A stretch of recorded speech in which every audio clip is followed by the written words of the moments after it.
2부는 우리 정상학원 수교수부장님께서 에이스 커리큘럼의 본질은 무엇이고 어떤 지도와 관리가 이루어지는지, 또 우리 정상학원을 믿고 맡겨주시는 우리 학부모님들께 드리고자 하는 메시지를 준비해 주셨습니다. 이후에는 짧은 Q&A 시간이 있을 예정입니다.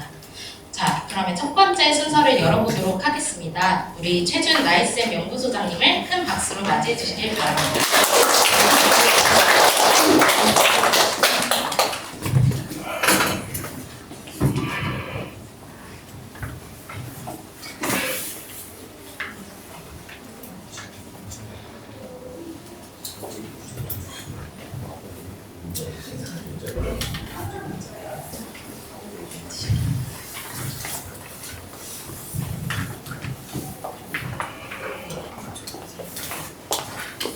어머님이 앞쪽에 자리가 있어요.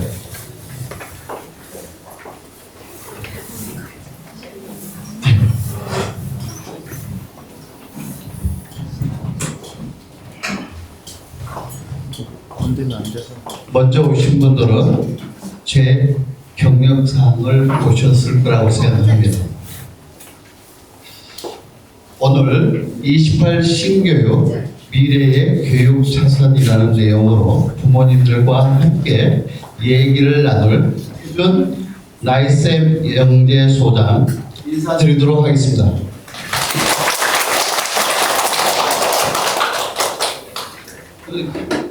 많이 오셨는데 박수 소리가 제가 생각하는 만큼의 박수 소리가 들리지 않는 것 같아요.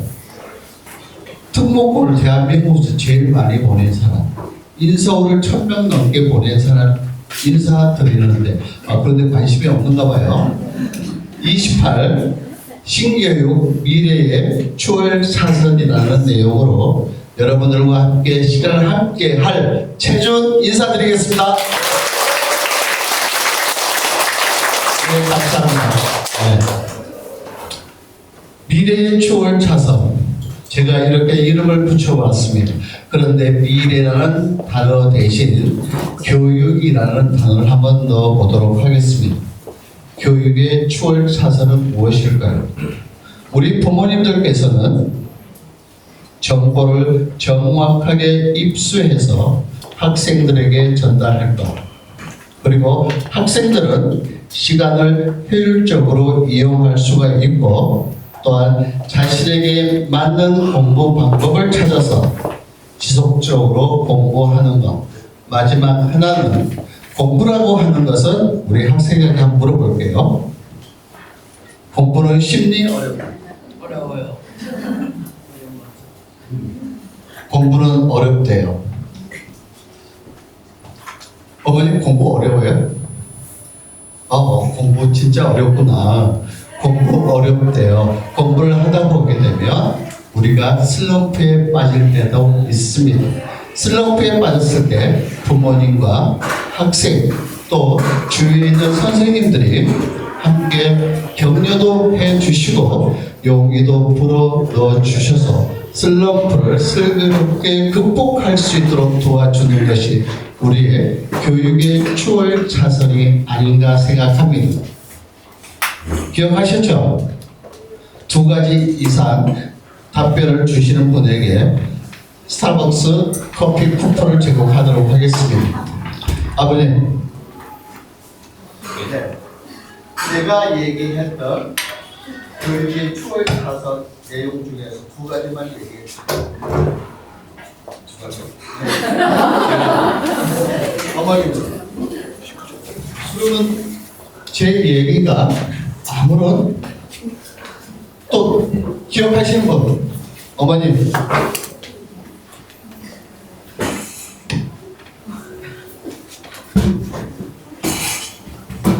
좀 실망스럽네요. 다시 한번 말씀드리도록 하겠습니다. 교육의 추월 차선이라고 하는 것은 우리가 부모님들께서는 입시에 대한 정보를 입수해서 학생들에게 정확하게 전달할 것. 2번째는 우리 학생들은 자기에게 맞는 공부법을 찾아서 효율적으로 시간을 보낼 것. 아이들이 슬럼프에 빠졌을 때 주위에 있는 많은 사람들이 끝없는 용기와 격려로 지속적으로 그 슬럼프를 슬기롭게 극복할 수 있도록 지속적으로 격려하는 것. 쉽죠? 다 할 수 있죠? 공부 쉽습니다. 왜 쉽냐? 저는 쉽다고 생각해요. 어머님 운동 좋아하시죠? 안 좋아하세요? 어머님 다이어트 안 하세요? 어머님 다이어트 안 하세요? 그냥 공부는 훈련이다. 연습이다. 근데 왜 어제 제가 4시 30분까지 새벽까지 잠을 못 잤어요? 이유는 뭘까요? 춥고 불안하다가 꺾이지 않는 신념과 용기로 우리가 킥을 만들어내고 또 후반전에서 손흥민 선수의 멋진 그 무슨 킥이라고 얘기해야 될까요? 그런 킥으로 우리가 역전을 했습니다. 그죠? 그 사람은 왜 스타가 됐을까요? 훈련 아닐까요? 공부에도 끝없는 반복이 공부의 훈련이다 생각하시면 그래 나도 6년만 훈련을 하게 되게 되면 성공할 수가 있고 내가 하고 싶은 일을 다 할 수 있다. 또 부모님들도 그렇게 만들어 줄 수 있다고 생각합니다. 네. 25 우리가 22 개정 교육과정 중에서 현재 중3들부터 해당되는 개정 교육과정은 27년 11월에 처음으로 수능에 적용이 되겠습니다. 두 가지만 말씀드리도록 할게요. 현재는 9등급제입니다. 그러나 현재 중3부터는 5등급제로 바뀌게 됩니다. 그런데 부모님들께서 이 내용만 얘기해도 깊어질 텐데요. 이것만 생각하죠. 우리나라 4년제 종합대학은 몇 개가 될까요? 또 어디로 가야 되나? 좀 마이크 하나 넘겨줄래요? 뒤에. 네. 우리나라 4년제 종합대학은 몇 개? 제일 뒤에 오신 분. 어머님, 저 안경 쓰시고 조용히 앉아주신 분. 저희는 어머님께 질문. 앞에 계신 분. 어머니 질문 드릴게요. 우리나라 4년제 종합대학은 총 몇 개? 몇 개요? 관심 없어. 최소한의 정보도 없는데 우리 아이들에게 원하는 대학을 보내고자 하는 것은 조금은 생각해 봐야 될 것 같습니다. 우리나라 4년제 종합대학은 206개. 많죠? 자, 그런데요. 그런데 서울에는 28개 종합대학이 있습니다. 경기도는 30개, 인천은 6개가 있어요. 그런데 지금 현재까지는 우리가 인서울 하게 되면 2등급까지가 거의 합격선이었다. 이렇게 보시면 되겠는데 앞으로는 우리가 여기 현재 4등급에서 반을 잘라버리는 이 등급까지도 우리가 인서울 가능한 등급에 들어간다. 이것만 기억해 주시면 되겠습니다. 아시죠? 아시죠? 네. 자, 신교육 과정에서 중요한 것은 등급제로 변화되면서 학생 간의 변별력이 약화될 거라고 모든 사람들이 그렇게 예언을 하고 있습니다. 그런데 대학에서 원하는 것은 성취도와 서차 등급 원점수를 대학에 제공해야 된다. 상위권 대학에 가기 위해서는 성취도의 90점 이상은 필수로 맞아야 되지 않겠나. 그러면서 1등급 이내에 앞으로 들어가는 게 좋겠다. 전에는 2등급 11%가 2등급이었어요. 그리고 원점수 99점을 위해서 관리하자. 아유.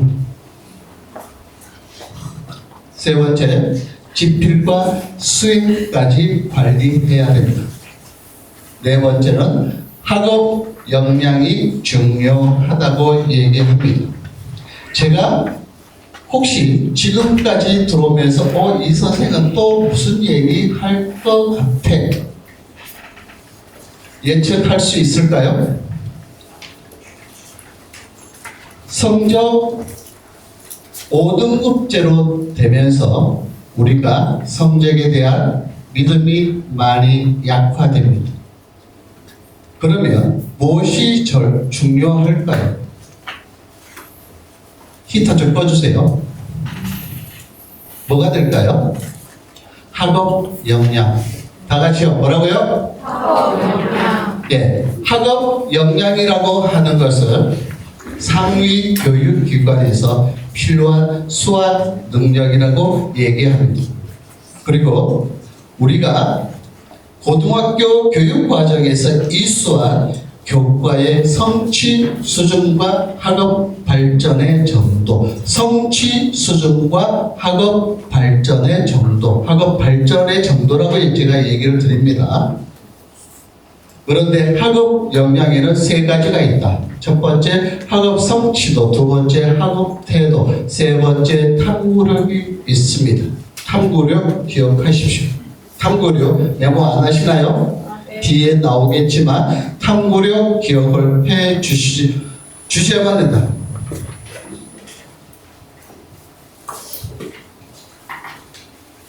우리 아이들이 고등학교 들어가게 되면 이제는 단답형 수능만을 위한 학과 공부가 아닌 융합형 그리고 통합적으로 공부를 해야만 된다라고 하는 사실. 자, 28 수능 과목은 공통 과목으로 바뀌어지게 됩니다. 그리고 문과와 이과가 수능 시험이 똑같습니다. 똑같아요. 세 번째, 수학 점수 편차가 증가할 텐데 중등부터 완벽한 수학 학습이 필요하다.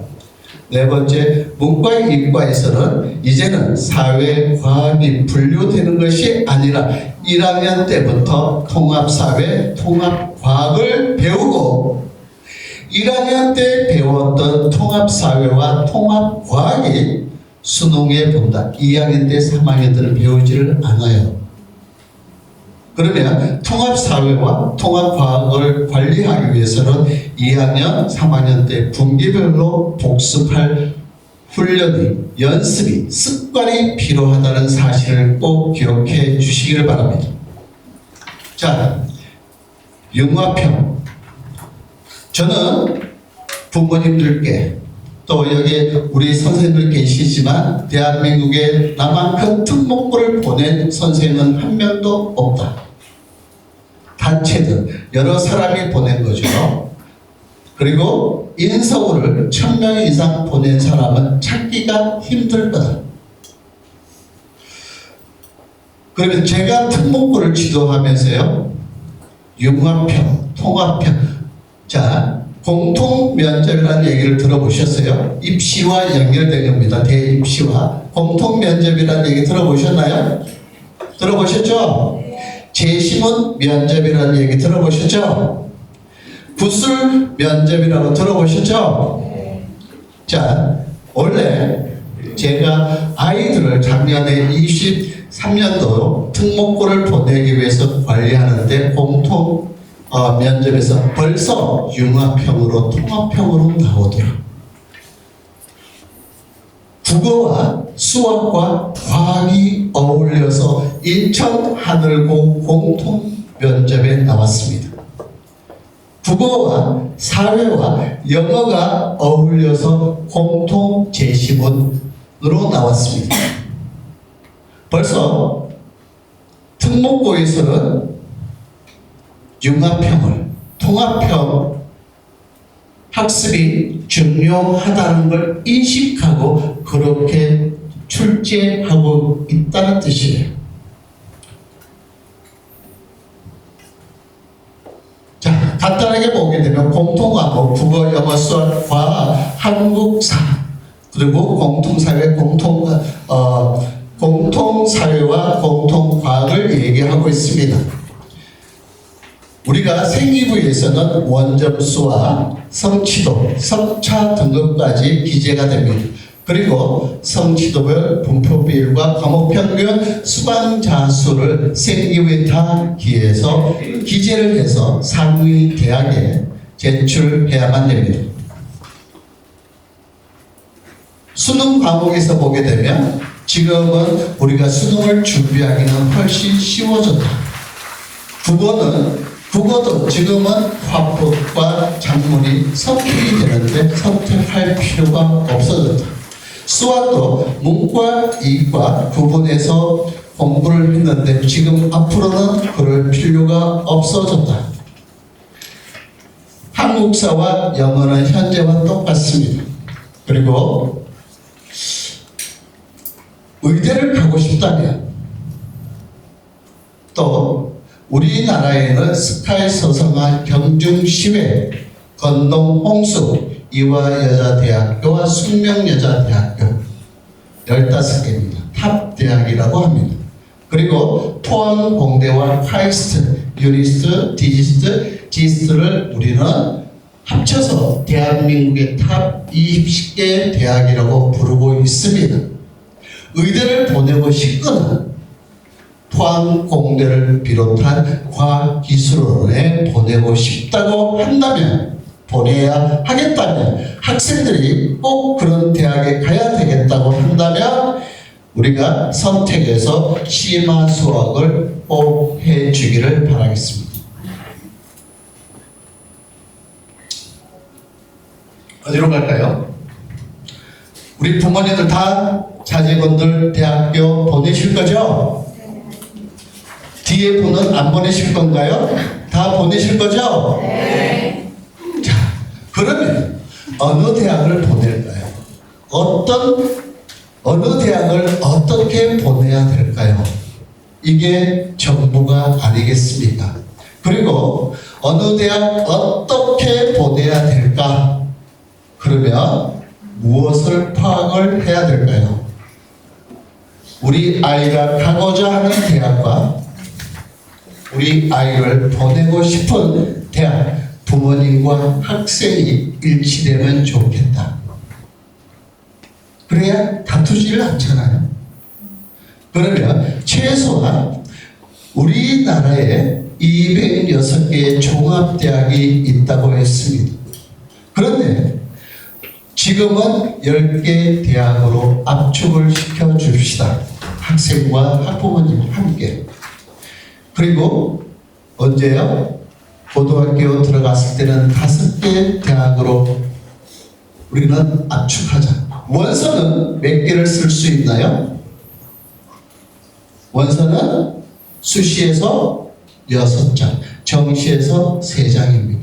그런데 우리가 너무 최소한 6장의 원서를 쓸 수가 있다고 하지만 한 학교에 2개를 쓸 수가 있다는 사실을 꼭 기억해 주십시오.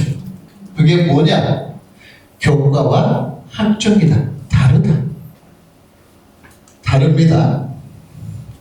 그러면 우리가 5개 대학으로 좁혀놓고 거기에서 그 대학에 맞는, 그 대학에서 원하는 인재상으로 내가 만들어져야 되고 학생이 만들어져야 되고 학부모님들도 도움의 역할을 줘야 된다.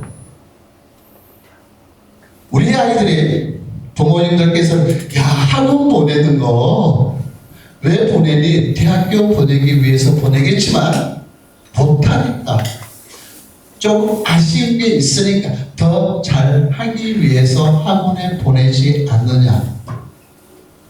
그런데 저는 여기 오신 모든 부모님의 자제분들은 다 대한민국 탑 대학에 들어갈 수가 있다. 그 방법은 뭐라고요?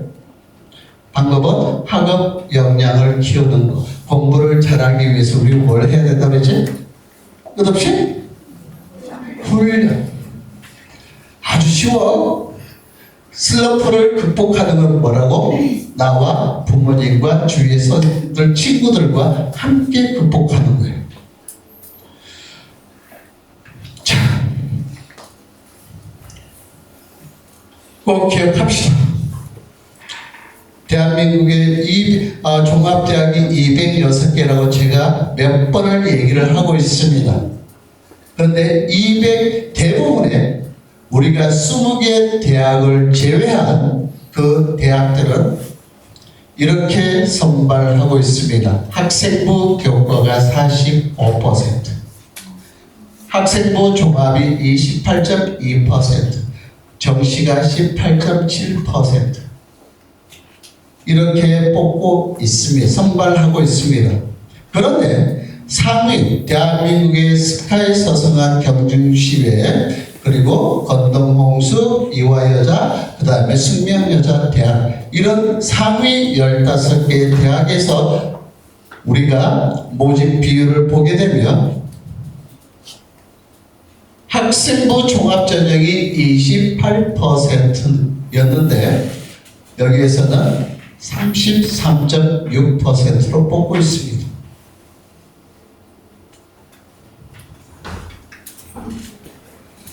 그러면 전국의 고등학교는 약 2,300개 정도가 됩니다. 그 2,300개 모든 고등학교가 학생들 수준과 학교 수준이 동일하나요? 아니잖아요. 그걸 못 믿습니다. 그러니까 이 상위 대학에서는 학생부 종합전형과 종합전형으로 뽑는다. 그리고 정시로 뽑고 있다. 다른 건데 잔소리를 하자면 우리 부모님들께서는 아이들에게 공부하라는 잔소리 하지 마십시오. 알겠습니까? 하지 마시고 그냥 내버려 두세요. 안 하면 어떻게 해요? 그냥 안 하면 말지. 그래, 너 학원 가지 마. 학원비 내가 모았다가 너 고등학교 졸업하면 줄게. 그렇게 주세요. 대학교는 어떻게 해요? 상위 대학 안 가면 돼요. 인서울 안 하면 돼. 수도권 안 가면 돼. 왜? 원서만 내면 합격할 거니까. 우리나라에는 지금 많은 대학들이 미달 사태를 겪고 있어서 동남아, 아프리카, 중국에서 섭외해 옵니다. 그러면서 섭외해 온다고 했어요. 데리고 온다는 뜻이에요. 그리고 지방에 있는 대학들은 기숙사를 대한민국 학생들에게는 제공을 하지 않습니다. 이렇게 변화되어 가고 있다. 꼭 기억해 주십시오. 그래서 학종이 저는 중요하다. 자, 학종을 보면은 선발 과정에서 이러한 대학들을 예를 들어서 제가 몇 개 대학을 이렇게 표본으로 추출해 봤습니다. 성균관대 정량 80, 정성 20인데 정량은 교과 성적을 얘기한다 보시면 됩니다. 학생부 90, 학교적 추천 80인데 학교적 추천도 교과 성적이라고 보시면 됩니다. 학교적 추천 다 이렇게 되어 있어요. 연세대학은 좀 특이합니다. 단계별로 모집하고 있는데 여기서 중요한 거는 뭐냐? 정성평가, 생기부, 서류, 면접과 생기부라는 뜻이에요. 자, 다 같이 읽어볼까요? 시작!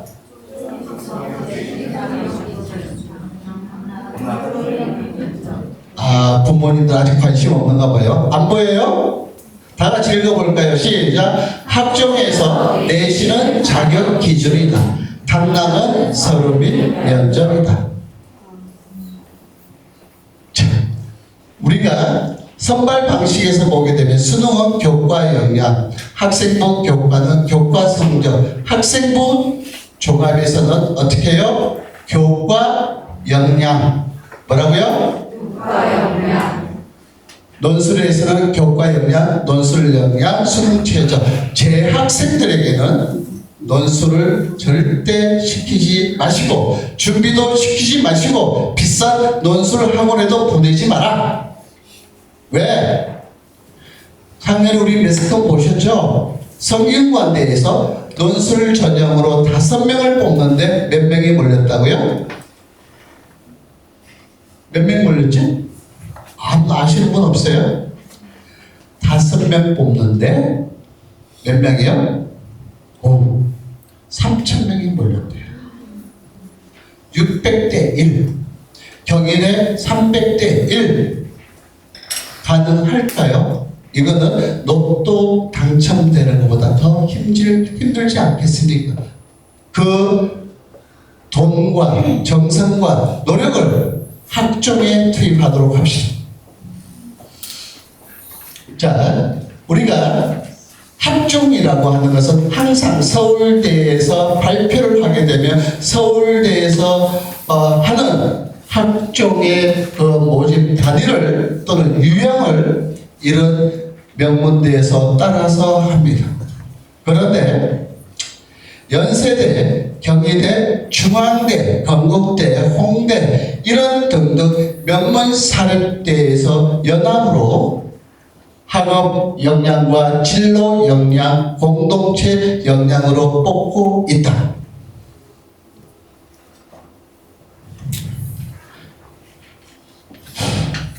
자, 학업 역량 또 나오네요. 학업 역량이라고 하는 것은 학업 능력, 성적을 얘기합니다. 학업 능력에 자기 관리가 필요하다. 자기 관리가 무슨 관리일까요? 여기서 자기 관리라고 하는 것은 활동을 얘기한다. 프로젝트 수행 능력을 얘기한다. 지적 호기심을 얘기한다. 그럼 여기 자기 관리에서 어떤 지적 공부를 하면서 호기심이 생겼으면 그 호기심을 해결하기 위해서 뒤에 나오겠지만 어떤 활동들을 해야 돼요. 그러면서 예를 들면 프로젝트를 자기가 계획을 했어. 프로젝트를 완성해 가는 과정 중에서 실패할 수도 있고 성공할 수도 있고 아는 것과 모르는 것을 우리는 할 수가 있고 자기 태도에 대해서도 어떻게 해요? 성찰할 수가 있다. 그 과정을 보고서 형식으로 꼭 써내야만 생기부의 최고의 생기부가 된다. 우리 나라 중학교든 고등학교든 학종이 중요하고 생기부 중요하다고 얘기하기 때문에 거의 모든 선생님들은 좋게 썼습니다. 공부 좀 잘하면 우수하다. 조금 더 잘하면 탁월하다. 이렇게 써줍니다. 이게 입시에서 특목고에서 소용이 있을까요? 없을까요? 얘기해 보세요. 제 얘기를 일방적으로 듣기만 있으면 졸리잖아요. 그죠? 소용 없습니다. 우수하다, 탁월하다, 뛰어나다 소용이 없다는 뜻이에요. 제가 고등학교 몇 개라고 했죠? 2,300개 정도 된다고 했습니다. 거의 모든 그 학교마다 선생님이 조금 잘하면 우수하다, 탁월하다, 뛰어나다 이렇게 얘기를 해요.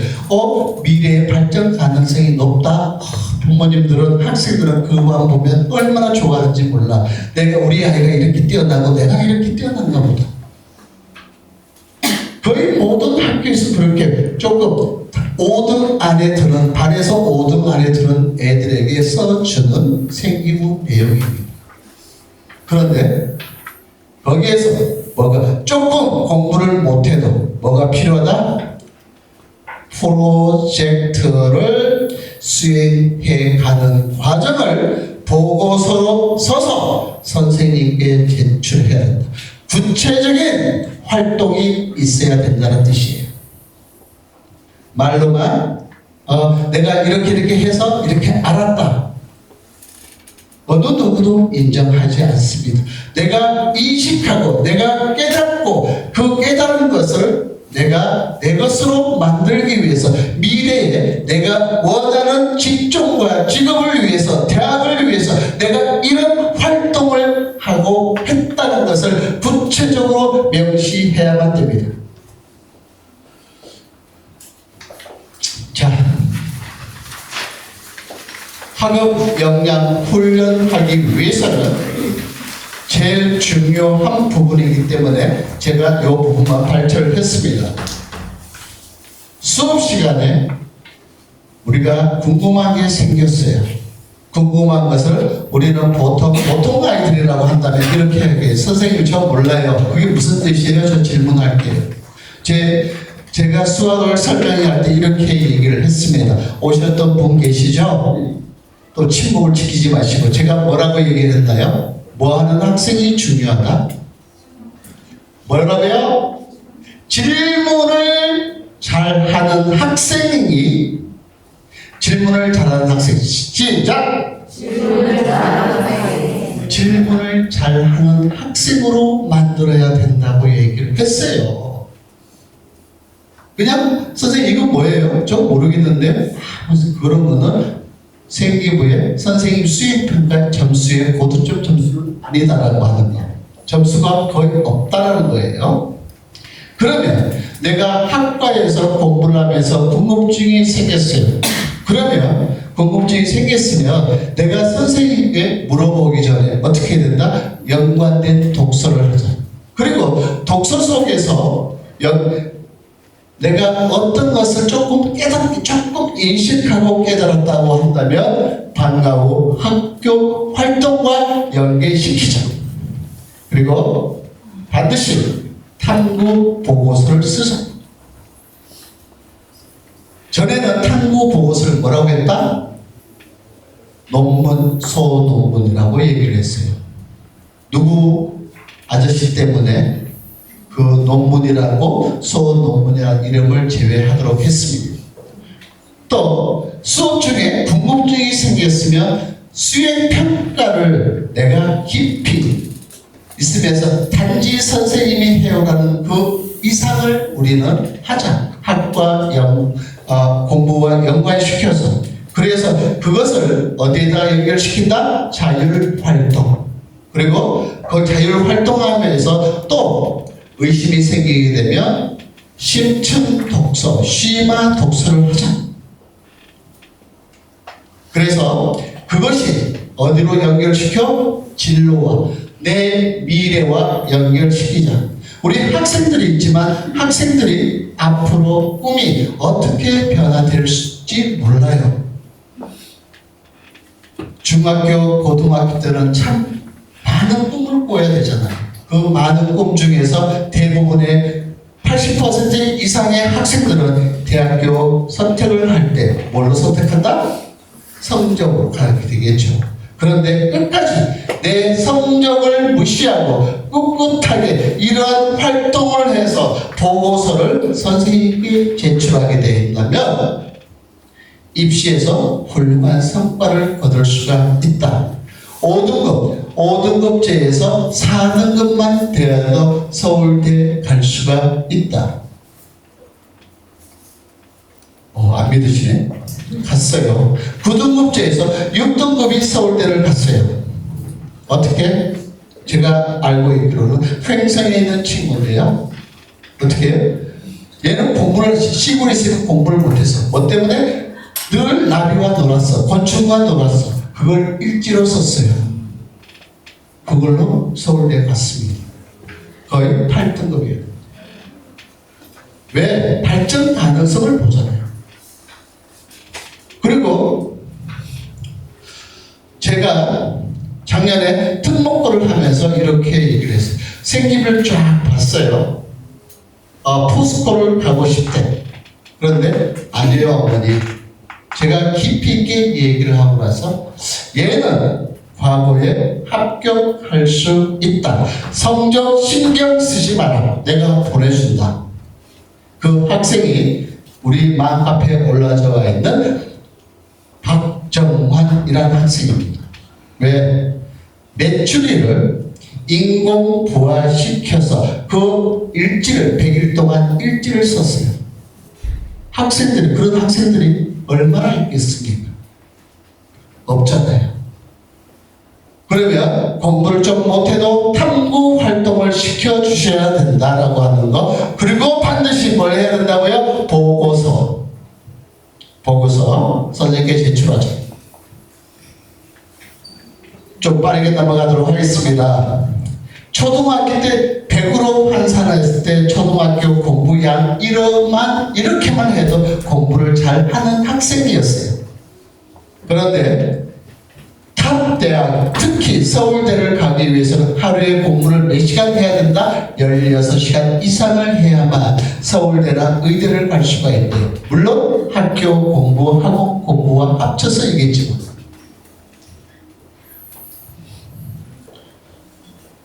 자, 이제는 성공하는 중학생활이라고 해서 중학교 평가제도에 두 가지가 있다. 지필과 수행평가가 있습니다. 다 아시는 내용이죠. 수행평가와 수행평가 중요합니다.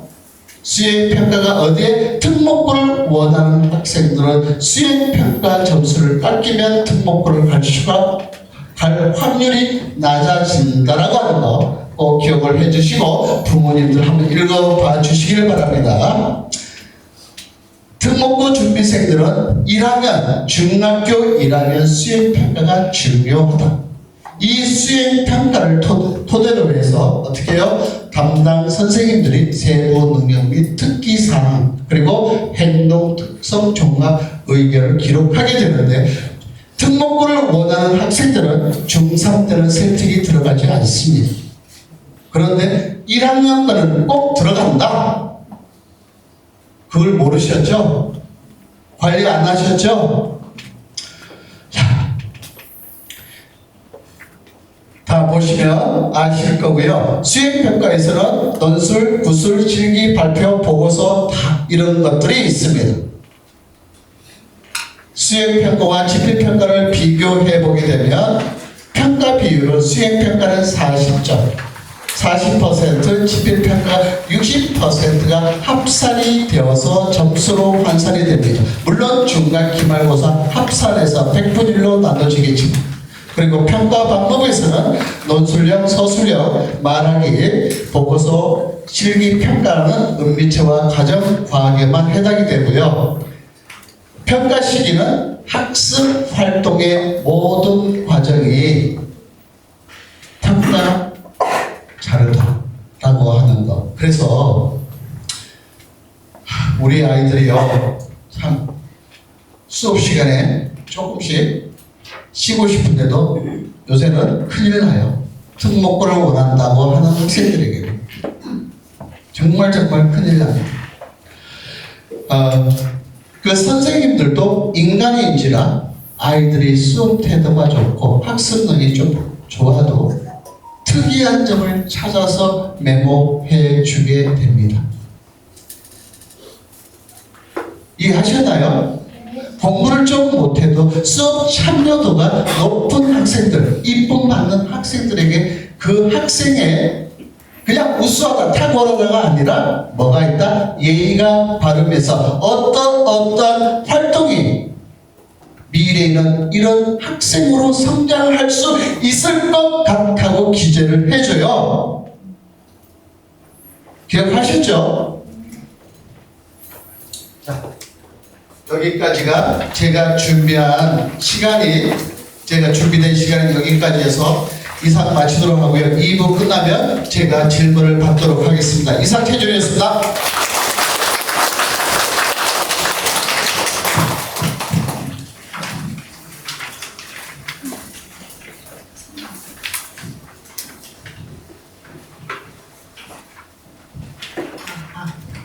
안녕하십니까. 안녕하십니까. 오늘 중등부 커리큘럼 설명회 안내를 맡은 김수연입니다. 이렇게 소중한 시간, 그것도 토요일에 이제 자녀분들의 학습 목표를 위해서 관심을 갖고 참석해주신 학부모님들께 감사의 말씀 드리면서 설명회 시작하도록 하겠습니다.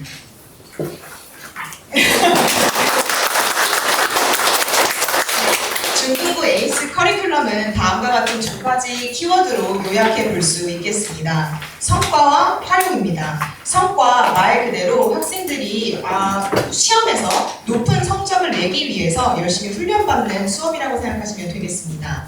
문법, 독해, 어휘, 듣기 네 가지 영역에 대해서 열심히 어떻게 배운 내용을 어떻게 풀어야 되는지 응용력, 실수하지 않도록 정확도를 훈련하는 수업이라고 생각하시면 되고요. 두 번째 키워드 활용입니다. 아마 체스 재원생이었던 학부모님들이시라면 아실 텐데요. 활용은 말 그대로 영어를 언어로서 100% 활용할 수 있는 기회의 장을 마련해주는 수업이라고 생각하시면 되겠습니다. 활용 수업에서는 학생들이 주로 결과물을 만들어내는 생산 중심의 수업을 지향하고 있는데요. 원미니 스피치로 말을 한다거나 에세이를 작성해서 글을 쓴다거나 그리고 아카데믹한 토픽에 대해서 인클래스에서 디스커션을 진행한다거나 이렇게 언어를 활용할 수 있는 것까지 이 두 가지 키워드가 융합되어 있는 에이스는 융합 트랙이라고 생각해 주시면 좋겠어요. 이런 에이스 프로그램은 다음과 같은 레벨 체계를 갖습니다. 여기에서 보시는 차트는 9에이스예요. 그래서 9에이스에서는 레벨의 진급이 수평적으로 이루어졌습니다. 저는 이거를 나선형 교육과정이라는 키워드로 학부모님들께 설명을 드리는데요. 레벨명은 변하지 않지만 그 해당 학습 과정에서 배워야 되는 내용이 반복 심화되는 나선형 교육과정을 취하는 것이었죠. 하지만 학습자들 입장에서 한 번 H비면 영원히 H비냐 또는 학부모님들 입장에서도 교재를 매번 다 확인해 보시지는 않으니까 크게 배우는 내용이 심화되고 있는 건지 뭔가 체감하시기가 어려우셨던 게 있는 것 같아요. 그래서 이런 학습자의 니즈를 파악해서 대치동 본사에서 뉴 에이스 커리큘럼을 오늘부터 론칭하게 됐습니다. 보시는 바와 같이 수직 상승하는 레벨 체계를 갖고 있고요. B 레벨의 친구들이 6개월 뒤에는 HB 레벨, 그리고 그 다음에는 PA 이런 식으로 배워야 하는 단계가 레벨명이 바뀔 뿐만 아니라 교재 구성까지 달라지면서 조금 더 학생들이 배워야 하는 내용들에 대한 심화도가 높아졌다고 말씀드릴 수 있을 것 같아요. 자, 다음 표를 보시면 학생들이 이제 초등학교 6학년 반배치고사를 보고 반 레벨을 배정받을 텐데 거기에 따라서 선행하게 되는 레벨을 제가 조금 이해하시기 쉽게 키워드로 적어봤어요. B레벨 친구들은 예비 중학교 1학년 정도의 레벨을 선행하게 되는 거고요. HB 친구들은 예비 중에서 중학교 1학년 정도의 수준, PA1으로 올라가게 되면 중1, 2, 그리고 맨 상위 레벨인 A1으로 가게 되면 중학교 3학년부터 고등학교 1학년 모의고사 수준의 선행학습이 진행된다고 생각하시면 되겠습니다. 예를 들어서 PA1 레벨에서 아이들이 6학년 때 학습을 시작하게 되면 6개월 단위로 이제 레벨이 올라가게 되면서 MA 커리큘럼까지 경험할 수 있게 커리큘럼이 바뀌었어요.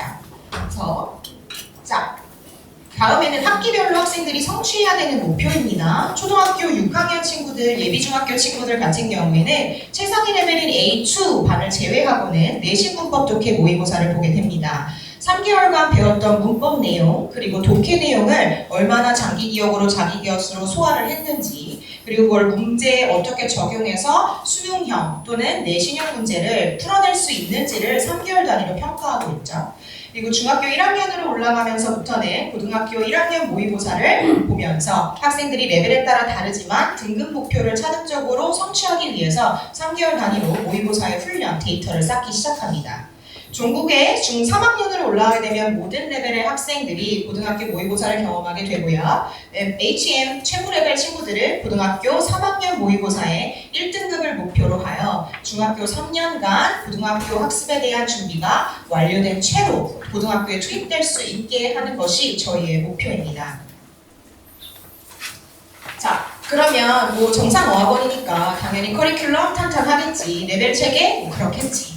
근데 그렇다면 정상어학원만 대형 학원이 아니고 다른 어학원들과 우리가 갖는 차별점은 무엇일지 제가 가르치면서 항상 마음 깊이 생각했었던 키워드 3가지를 좀 꼽아봤어요. 첫 번째는 반복과 연계입니다. 우리 학생들은 영어를 배움에 있어서 문법, 독해, 어휘, 그리고 리스닝의 4가지 영역에 대해서 열심히 공부를 합니다. 하지만 정상어학원에서는 이 4가지 영역이 따로 호흡으로 노는 것이 아니라 마치 톱니바퀴처럼 연결이 되어서 아이들이 학습을 최대한 극대화할 수 있는 효율성을 도모하고자 하는데요. 보시는 교재들은 이따 강의실에도 저희가 디스플레이를 해놨지만 정상어학원에서 사용하고 있는 전 교재 레벨들입니다. 정상어학원의 교재들은 시중에서는 구매하실 수는 없고요. 우리 정상어학원 재원생들만 정상모를 통해서 구매하실 수 있습니다. 대치동 본사 수석 연구원들의 단연간의 노고가 녹아있는 교재이고 거기서 끝나는 것이 아니라 연 단위로 개정도 이루어지고 있습니다. 자, 이런 교재의 특징을 조금 더 세분화해서 설명드려 볼게요. 먼저 학생들이 문법을 배웁니다. 근데 문법을 가르쳐 보면 참 마음이 닫혀 있는 친구들을 많이 볼 수가 있어요. 왜냐하면 문법 배운다고 다 맞나요? 아닙니다.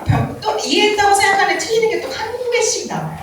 그러면 또 그거 다시 복습해야죠. 6학년 때 배웠는데 중학교 때 보니까 또 새로워요. 이런 식으로 문법은 했는데 또 해야 되고 반복해야 되고 또 암기해야 되는 학생들에게 조금 문법은 재미없는 것, 조금은 하고 싶지 않은 것이라는 오명이 좀 씌어져 있는 것 같아요.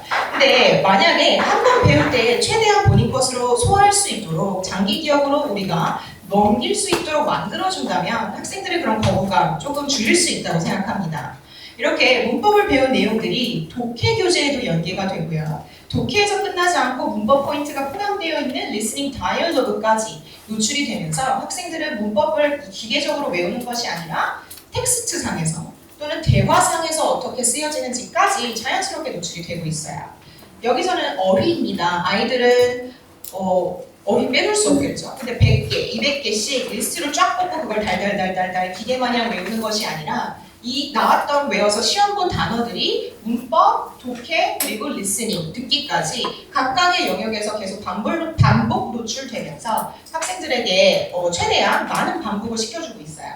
좀 더 구체적인 예시를 보여드리겠습니다. 여기서 curious라는 단어가 나와 있어요. 학생들 말씀드렸던 것처럼 단순한 리스트를 보고 외우는 것이 아니라 여기 보시면 빈칸을 통해서 문장에서 이 단어가 어떻게 쓰이는지 맥락을 함께 학습할 수 있도록 도모하고 있습니다. 이 빈칸들은 시제라든지 아니면 주어의 수일치라든지 어형 변화까지 해야 되는 학습자의 능력을 요구하고 있죠. 이렇게 외워서 학원에 와서 시험을 봤어요. 거기서 끝나지 않고 이렇게 독해, before reading part인데 지금 curious라는 단어가 또 한 번 나오죠. 반복 학습을 시켜주고 있습니다. 그 다음에 독해 지문으로 들어가게 되면 다시 한번 배웠던 내용이 텍스트에 등장을 하면서 어떤 맥락에서 그리고 어떠한 종류의 글에서 쓰일 수 있는지 노출시켜주고 있습니다. 다음은 듣기죠. 듣기 다이얼로그에서도 학생들이 배웠던 단어가 자연스럽게 노출되면서 정확한 소리 이미지까지 외우고 문제 푸는 거에서 끝나는 것이 아니라 듣고 말할 수 있는 배경 지식까지 깔아주는 학습이에요. 그래서 주말 학습인 리뷰 페이지로 가게 되면 다시 한번 배웠던 내용을 반복시켜주고 있습니다. 이렇게 만약에 대여섯 번씩 학생들한테 curious 호기심이 많은 대여섯 번씩 쓰라고 하면 그거 좋아하는 친구는 당연히 없을 거예요. 하지만 자신들이 알게 모르게 어떤 친구들은 저렇게나 내가 하고 있었구나 지금 느낄 수도 있을 것 같아요. 그래서 이렇게 자연스럽게 그 장을 우리가 마련해주고 있다면 학습자들은 스트레스 지수는 최대한 낮출 수 있으면서 그 효과는 최대로 가져갈 수 있겠다고 말씀드리고 싶어요. 다음은 문법입니다. 여기서 관계부사 why, the reason why에 대한 내용을 아이들이 1교시의 문법을 배웠어요. 그러면 그거에 대해서 문제도 풀고 틀린 거 속상하고 오답 노트도 해야 되고 할 텐데 거기에서 끝나지 않고 2교시에 진행되는 독해 수업에 들어가면 아까 배웠던 the reason why 문장에서 어떻게 쓰이는지 다시 한번 담임 선생님이 강조를 통해서 학생들에게 반복 학습을 도모하고 있습니다. 그러면 얼마나 많이 반복시켜주나 한번 하나하나 짚어볼게요. 먼저 우리 정상어학원 친구들은 온라인 학습을 통해서 미리 예습을 하고 수업에 참여를 하게 됩니다. 그럼 선생님의 강의와 함께 본인의 배경 지식을 질의응답하면서 열심히 배웠던 내용을 다시 한번 펼칩니다. 그리고 틀린 문제들에 대해서는 오답 노트를 꼼꼼하게 작성을 하고 선생님의 피드백을 받죠. 사실 이 1, 2, 3 스텝 크게 다르지 않을 것 같아요. 다른 학원들에서도 충분히 이 정도는 할 것 같고 입시 교습학원 다 할 것 같습니다. 여기서 저희는 더 나아갈게요. 다음 워크북입니다. 이 워크북은 단순히 아이들이 드릴 형식으로 다다다다 문제가 100개씩 푸는 그런 형식이 아니고요. 아이들이 배웠던 문법 내용들을 문제를 풀 때 중학교에서 가장 아이들이 내신에서 많이 틀려오는 1, 2, 3, 4, 5번 중에 문법적으로 틀린 지문 문장을 모두 고르시오. 또는 고등학교에서 최대한 아이들이 미리 준비를 시켜줘야 되는 서술형을 미리 연습시켜줄 수 있도록 선행학습이 설계되어져 있어요. 그래서 배웠던 내용을 알게 모르게 이미 중등 그리고 고등의 내신을 준비할 수 있도록 설계되어져 있는 워크북으로 복습을 하고 한 번 더 위클리 테스트를 통해서 그 주에 배웠던 문법 포인트 본인 것으로 완벽하게 소화할 수 있도록 총 5단계에 걸쳐서 학생들의 완벽한 이해를 도모하고 있습니다. 5단계면 충분하지 않을까 싶습니다. 자, 다음으로 넘어가 볼게요. 여기는 실제로 친구들이 온라인 학습을 보면서 필기를 해온 모습이에요. 아주 깔끔하게 지금 동명사 파트에 대해서 키워드를 작성을 하였고, 다음은 오답 노트입니다. 본인이 틀렸던 거를 왜 틀렸는지 설명할 수 있게 선생님의 검사를 받고 있고요. 말씀드렸던 워크북입니다. 친구들이 가장 많이 틀리는 문법적 오류 찾기, 그리고 여기는 지금 기초 레벨에서 사용하는 교재이기 때문에 빈칸이지만 레벨이 학년이 올라가면 이건 점점 그냥 밑줄로 바뀌고 학생들이 풀룩, 풀 센텐스 장문을 할 수 있게 아이들에게 문제를 제시하고 있죠. 다음은 위클리 테스트 시험지입니다. 또 하필이면 다 맞은 훌륭합니다. 자, 다음은 두 번째 키워드 학생 중심 학습입니다. 이 learning pyramid를 보시면요, 최상단에는 lecture 5% 이렇게 나와 있어요. 학생들이 학습자로서 선생님의 강의를 열심히 듣고 수동적으로 배운 내용을 열심히 학습을 했을 때 한 2주 뒤에 머릿속에 남아있는 게 약 5%라는 거예요. 여기서 쭉 내려와서 reading, 조금 자기가 읽어봤어요. 조금은 자기중심이 포함 퍼센트가 올라갔죠? 10%. 쭉 내려와서 discussion, 토의를 해봐요. 다른 아이들과 상호작용을 합니다. 50%로 올라갔어요.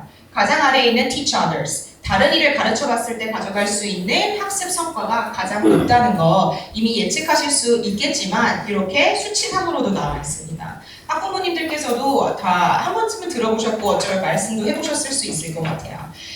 네가 이해한 바를 완벽하게 이해했다거나 아니면 그 분야에서 완벽하게 지금 최고를 이루었다고 말할 수 있으려면 그 영역에 대해서 다른 사람을 가르칠 수 있는 경지가 되어야 한다. 이게 정상어학원에서는 매 학기 목표로 하는 바입니다. 자, before class 온라인 학습을 통해서 예습을 하고 본 수업을 오고 복습까지 3스텝을 진행을 하면서 학생들은 온라인 학습에서 이분은 이제 백은희 선생님이시라고 대치동 수석 연구원이시자 강사이신데 소사에서 학원을 다니면서도 대치동 수석 강사의 강의를 들으면서 문법과 독해, 예습을 하고 수업에 오게 됩니다. 그리고 활용 교재인데요. 활용도 마찬가지로 학생들이 와서 자신의 스피킹을 마음껏 펼쳐보려면, 라이팅을 쓰려면 배경 지식이라든지 그 방법에 대한 가이드라인이 굉장히 중요한데요. 그거를 수업 시간에 선생님께서 할애하시다 보면 아무래도 학생 중심으로 갈 수 있는 퍼센테이지가 줄겠죠. 그래서 그것을 효율적으로 활용하기 위해서 우리는 온라인 학습을 통해서 해당 토픽에 대한 배경 지식이라든지 에세이 형식을 이번 주에는 어떤 형식으로 써야 되는지 스튜던트 모델들을 보면서 학습을 할 수 있도록 하고 있습니다.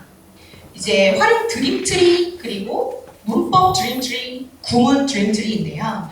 체스 학습자들은 일주일 단위로 드림트리 영상을 아마 받아보신 경험이 있으실 텐데 중등부에서는 조금 더 양질의 퀄리티로 학기 단위로 또는 원미니 스피치는 월 단위로 촬영을 하고 있습니다.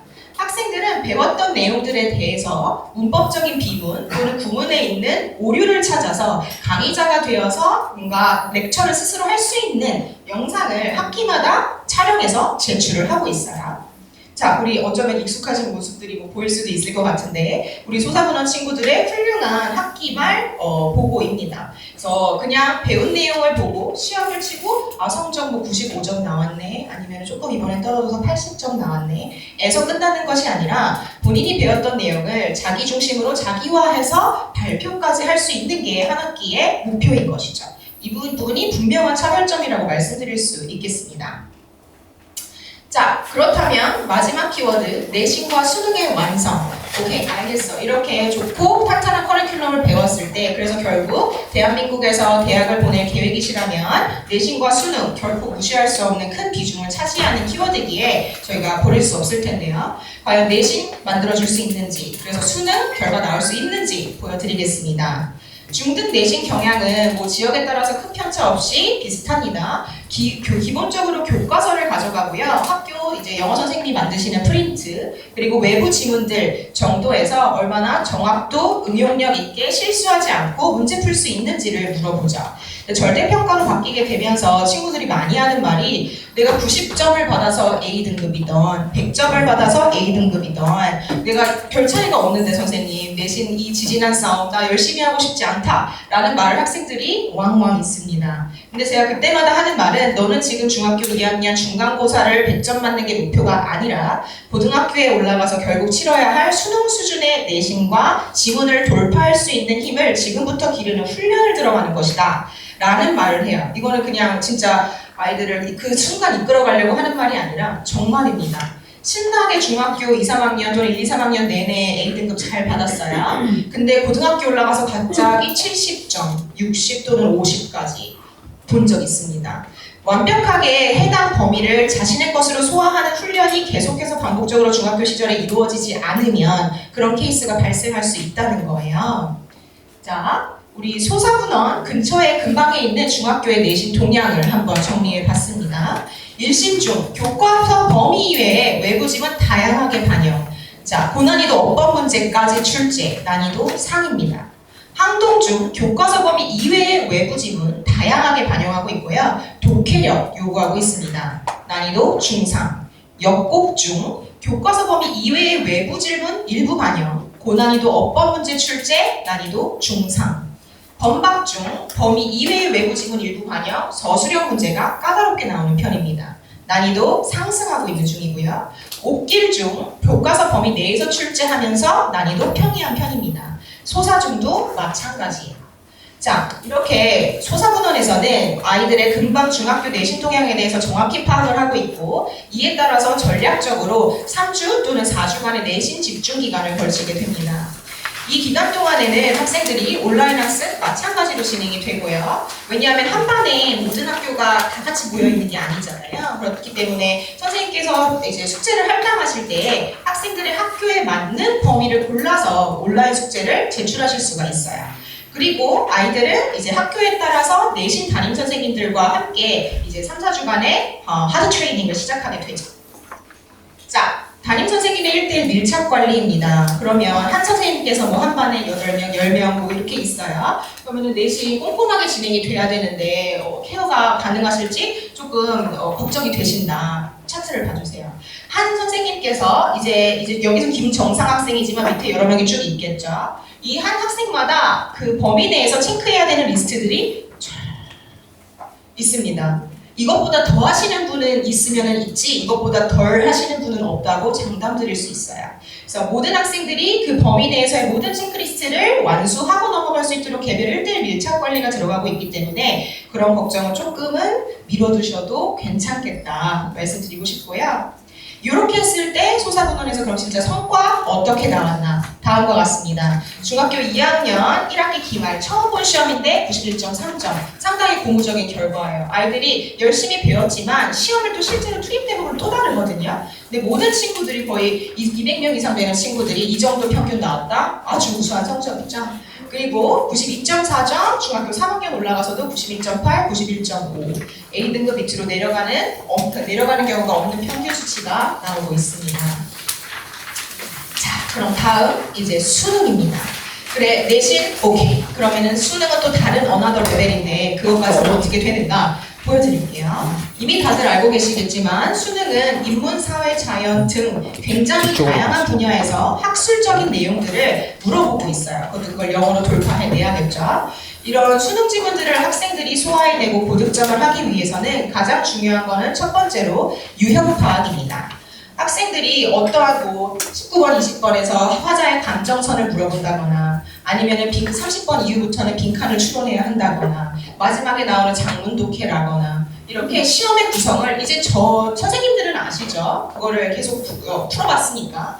근데 이제 중학교 학생들은 매 시험이 긴장이고 새롭기 때문에 정확한 유형으로 이 시험이 어떻게 구성되어 있는지 철저한 훈련, 사전 훈련이 필요합니다. 이게 저희 수능 유형에서 미리 도모를 하고 있는 부분이고요. 두 번째로 중요한 것은 앞서 살펴보셨던 바와 같이 이런 다양한 분야들에 대한 배경 지식을 미리 갖고 지문에 접하게 되는 것인데요. 다음은 수능 소재를 연습할 수 있어야 돼요. 심리학, 과학, 기술, 인문, 철학 이러한 내용들에 대해서 얼마나 우리 중학생들이 시간이 많아서 원서를 찾아봐서 전어를 읽어보겠어요. 이거를 우리가 수업 중에 해드리는 것입니다. 그래서 다양한 배경 지식을 쌓고 수능 지문을 보는 것과 없는 지문을 안 그래도 떨리는 마음으로 보는 것은 정확도 측면 그리고 타임 매니지먼트 측면에서 상당한 차이를 낼 수밖에 없습니다. 이렇게 수능 유형과 소재에 대한 파악이 진행된 후에 심화와 모의고사 실전 훈련까지 단계적으로 준비를 시켜주고 있습니다. 이렇게 해서 중학생을 위한 체계적인 수능 대비가 완성될 수 있다고 말씀드릴 텐데요. 이 예시는 2023학년도 수능에서 발췌되었던 환경 관련 지문이에요. 그래서 얼마나 우리 정상화학원 교재가 학생들한테 배경 지식을 잘 완성을 해주고 있는가 말씀드리고 싶어서 가져왔고, 우리 리딩맵 조금 어린 친구들 또는 중저 레벨에서 교재를 사용하게 되죠. 자, 이 교재에서 환경 관련 지문에 대해서 이렇게 중학교의 눈높이에 맞춰서 이미 노출을 시켜주고 있고요. 다음은 절대 수능맵으로 올라가서 중학교 2, 3학년도는 약간 중고 레벨 학생들이 사용하게 되는 교재이죠. 마찬가지로 환경 자원이 한 유닛을 차지하고 있고, 환경 자원에서 끝나는 게 아니라 아까 말씀드렸던 심리학, 철학, 기술 다 등장합니다. 그 키워드에 따라서 학생들에게 배경 지식을 최대치로 도모할 수 있도록 잘 짜여져 있죠. 다음 활용 교재. 활용 교재 한 권 자체가 environment, 환경을 다루는 교재가 있어요. 이 교재에서 학생들은 단순히 읽고 1, 2, 3, 4, 5번 문제를 푸는 것에서 그치는 것이 아니라 토의하고 비판하고 사고하고 쓰고 발표하고 이런 내용들을 본인의 것으로 최대치로 소화할 수 있게 선행학습들이 이루어지고 있는 것입니다. 이런 활용 교재는 모든 교재를 통틀어 봤을 때 거의 수능에서 나오는 모든 분야를 다 터치하고 있어요. 예술, 사회문제, 그리고 환경, 직업, 경제, 아니면 심리학, 역사까지 이렇게 모든 레벨에 대해서 학생들이 배경 지식을 풍부하게 가지게 만들어주는 프로그램입니다. 자, 여기까지 제가 준비한 3가지 키워드를 모두 말씀을 드렸어요. 그러면 이제 정도 이제 믿고 보낼 수가 있겠다 싶으신 마음이 들었으면 좋겠는 마음입니다. 자, 그렇다면 우리 친구들이 이제부터 당면한 과제는 무엇이고 그걸 어떻게 해결해 나갈 수 있는지에 대한 논의를 조금 해보고 싶어요. 첫 번째 키워드입니다. 자, 유튜브 인스타 쇼츠. 이거 보시는 순간 혹시 어떠한 장면이 머릿속에 떠오르시나요? 우리 자녀가 핸드폰을 하면서 숙제를 했으면 좋겠는데 그게 우선순위에 이것들에 밀리는 것 같은 가슴 먹먹한 순간을 또는 학생들은 지금 멋쩍은 미소를 띠고 있는 것 같은데요. 맞습니다. 요즘 친구들이 굉장히 비주얼 자극에 많이 노출이 되어 있어요. 그리고 요약되어 있고 완전히 꽂아주는 내용들에 익숙하다 보니까 스스로 사고하고 이해하려는 훈련이 라떼는 이전보다는 조금 더 적어지고 있는 게 현실이죠. 그러면서 등장한 키워드가 다음의 것입니다. 문해력과 어휘력 많이들 끄덕여 주시는 것 같아요. 문해력과 어휘력이 부족하다는 사회적 이슈는 지금 최근에만 대두된 것은 아닙니다만 굉장히 요즘에 많이 회자되고 있죠. 어머니도 혹시 문해력이 무슨 뜻인지 아시는 학부모님 말씀해 주실 수 있을까요? 다시 한번. 네. 문자를 해독하는 능력. 네, 맞습니다. 드리겠습니다. 축하드립니다. 문자를 읽고, 문장을 읽고 그 내용이 무엇인지 정확히 이해할 수 있는, 맥락을 파악할 수 있는 것이 문해력이죠. 그리고 그 문해력의 근간을 이루는 것은 그 시합들이 당연히 어휘력일 것이에요.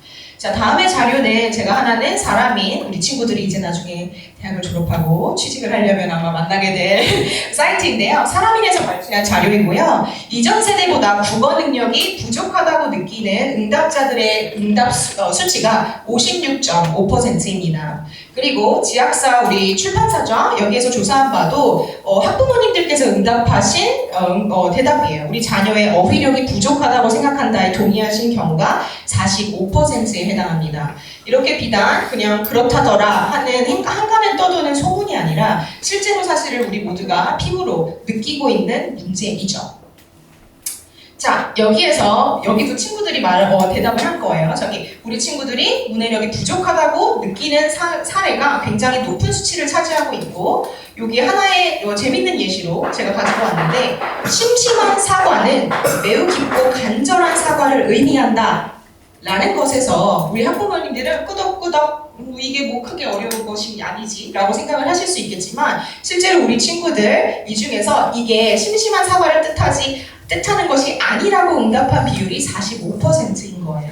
그러니까 어휘력이 부족해지면서 발생하는 또 문해력의 문제, 이것들이 지금 우리 친구들이 돌파해야 할 당면한 과제 중에 하나입니다.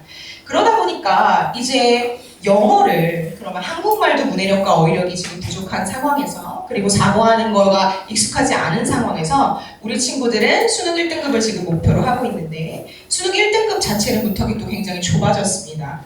왜지? 인구는 줄어들었고 난이도는 크게 그렇게 변한 게 없는데 왜일까? 절대평가도 됐는데, 수치를 먼저 보여드리겠습니다. 2021년도 이후부터 지금 작년 수능까지 1등급의 비율은 굉장히 많이 줄어든 상태예요. 지금 작년 영어 1등급 비율이 4.71%가 나왔는데요. 이게 사실은 N수생, 재수생을 제외하고 나면 그냥 고등학교 3학년이 수능을 치렀을 때 1등급을 영어에서 받은 친구들은 약 2% 정도, 그러니까 100명 중에 2명 정도밖에 되지 않는다는 거예요. 그래서 절대평가도 되고 수능 인원도 줄어가고, 근데도 불구하고 1등급은 이렇게 나오지 않고 있다는 것은 냉정하게 말하면 어쩌면 우리 친구들이 충분히 공부를 하고 있지 않은 것일 수도 있다라는 말씀이에요. 자, 그러면 이런 문제를 돌파하기 위해서 어떠한 해결책을 저는 말씀드리고 싶냐. 먼저 간단하게는 가정에서를 부탁드리고 싶어요. 그래서 우리가 문해력 이야기를 나눴기 때문에 문해력을 길러주기 위해서는 그러면은 어떻게 해야 할까? 가장 먼저 떠오르시는 게 책만 읽혀야지 라고 생각하실 수 있을 것 같은데, 저는 그것보다는 책 읽는 거 당연히 좋은데요. 우리 어머님들께서 함께 읽어주셨으면 좋겠습니다. 같은 책을 동시에 읽으시라는 말씀이 아니고, 우리 땡땡아 책 읽어야지 하셨다면 함께 본인의 정서에 맞는 아니면 관심사에 맞는 책을 함께 읽어주심으로써 모범을 함께 보여주시면 좋을 것 같아요. 그렇기 때문에 부모님께서 세상에서 가장 힘든 어떻게 보면 직업이지 않을까. 우리가 모범을 보여야 한다는 게 가장 힘든 일이잖아요. 그래서 그거를 부탁드리고 싶고, 그러면 여기까지 하고 학원에서는 어떻게 이거를 해결해 줄 수 있는가, 어떻게 아이들을 연습시켜 줄 수 있는가에 대해서 말씀을 드리겠습니다. 자, 교육 칼럼에서 제가 발췌한 내용입니다. 많은 책을 읽었다고 해서 자동으로 문해력이 늘지는 않는다. 책이 다독이 중요한 것이 아니라 과학적인 독서법을 따라서 텍스트를 읽는 훈련이 필요하다. 여기서 과학적이라는 것은 큰 의미는 아니고요. 올바른 방법으로 체계적으로 독해하는 연습이 필요하다는 거예요. 자, 이 올바른 독해를 접근하기 위해서 3가지 키워드를 준비해봤습니다. 첫 번째, 문법과 독해는 같은 맥락. 우리가 신나게 문법을 배우는 이유가 과연 문법 문제 열심히 맞추기 위해서인가? 사실 수능에서는 한 문제 나오잖아요. 그래서 그 문법을 열심히 이해하는 이유는 아이들이 문장을 읽고 파악하고 독해를 돌파해내기 위한 씨앗 같은 거라고 생각을 해요. 그리고 두 번째, 글의 구조를 가시화할 수 있어야 한다. 문해력 자체가 텍스트를 읽고 그 내용의 핵심을 파악하는 능력이기 때문에 아이들이 이 글의 구조가 도입, 그리고 본문, 결말에서 어떠한 구조를 취하고 있는지 빠르게 가시화할 수 있는 훈련, 그게 도모가 되어진다면 당연히 성적은 향상할 수밖에 없겠죠. 그리고 마지막, 글의 맥락을 파악하는 것이 중심. 좀 가로치고 해석 중심이 아니라 라고 말씀드리고 싶습니다. 첫 번째, 문법과 독해에 대해서 저희가 어떻게 훈련시켜주고 있는가, 중학교 3학년 친구들이 사용하는 교재를 제가 예시로 한번 가져와 봤어요. 여러분, 우리 독해를 할 때 무엇이 가장 중요할까요? 뭘 가장 먼저 파악해야 할까요? 주어, 동사. 오, 맞습니다. 주어와 동사를 파악해야만이 고등학교 3학년 지문 수준에서 한 문장인데 막 5줄, 6줄인데 한 문장 아직도. 이런 문장들을 읽어내고 돌파하고 주제를 파악할 수가 있어요. 그런 훈련들을 체계적으로 교재에서 저희가 진행을 하고 있는 모습이고요. 다음은 아까 말씀드렸던 가시화. 친구들이 어린 레벨에서부터 이렇게 한 문단을 배울 때마다 이렇게 저희는 매핑을 시켜주고 있어요. 항상 그냥 읽고 해석하고 객관식 풀고 또는 저술형 연습하는 것이 아니라 이 글의 구조가 사실은 어땠는지를 연습시켜주면서 체계적으로 이제 처음에 초기 단계에서부터 글을 전체적으로 가시화해서 볼 수 있는 훈련을 시켜주고 있습니다. 다음은 맥락. 요게 이제 올해 수능에서 작년이죠. 올해 수능에서 나왔던 지문 33번을 출제를 제가 가져와 봤어요. 오답률이 상대적으로 높았던 지문이고요. 근데 갑자기 여기서 우리 같이 해석하자 그러면 너무 힘들어지니까 한번 가져와 봤습니다. 여기에서 마지막 문장만 한번 제가 읽어드려 볼게요. 우리는 특정한 상황에서 사람들을 마주치고 그들에 대한 우리의 이해는 그들과 우리가 살아 숨쉬고 존재하는 사회적, 인간적 상황으로부터 괴리된 채 그럭저럭 촉발되어 보유될 수는 없다. 뭔 소리지? 네, 해석 중심의 독해를 연습하게 되면 이렇게 되는 거예요. 그래서 우리 이렇게 해석 꼼꼼하게 하는 거 당연히 중요합니다. 고등학교 1학년 정도까지는 그런 훈련 반드시 필요해요. 정확한 해석을 할 수 있는 능력을 기반으로 그 다음부터는 맥락을 파악할 수 있는 훈련이 반드시 필요합니다.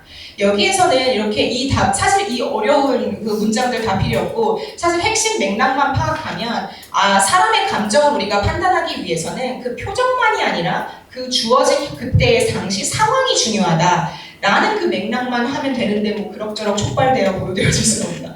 이렇게 되니까 답이 요상한 쪽으로 가면서 3점 빠이빠이 이렇게 되는 거거든요. 그래서 이런 훈련들을 목표로 우리 에이스 선생님들은 독해 수업을 계속해서 높은 목표를 향해서 가고 계신 거예요.